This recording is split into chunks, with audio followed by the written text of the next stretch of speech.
Pa, hoy cuelgas tus alas y no podríamos estar más orgullosos de ti.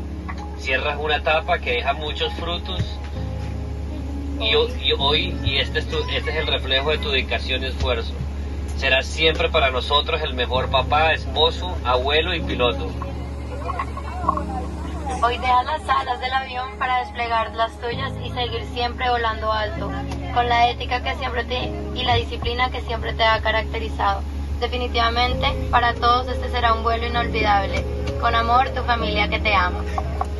Gracias. Bueno, no esperaba esto, la verdad. Esto se le hace uno en la garganta, pero bueno, esta es la profesión.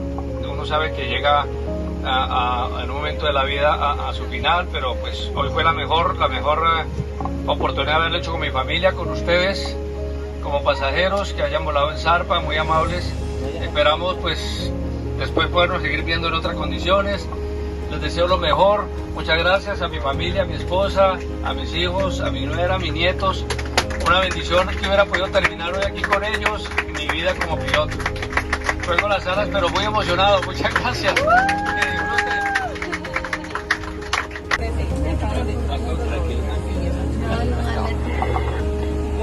Capitán, hoy queremos conmemorar a una persona excepcional, trabajadora y competente, pero sobre todo a un padre, a un amigo y compañero que siempre estuvo con nosotros en todo momento, que nos regaló cariño y sobre todo un humor que sacaba sonrisas. Agradecerle a nuestro jefe de entrenamiento por todo el conocimiento que nos brindó durante estos años, porque fueron 46 años de cumplir su sueño de surcar los cielos con pasión y mucho amor. Al comandante Guillermo Serna, hoy 13 de noviembre queremos decirle gracias en su último vuelo y conmemorarlo con esta placa por parte de Zarpa, de toda su tripulación y mantenimiento. Muchas gracias.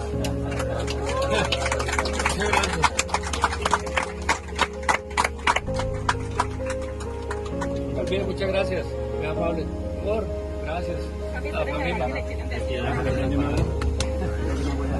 Y ahora unas palabras por parte de su familia. Gracias a todo el mundo.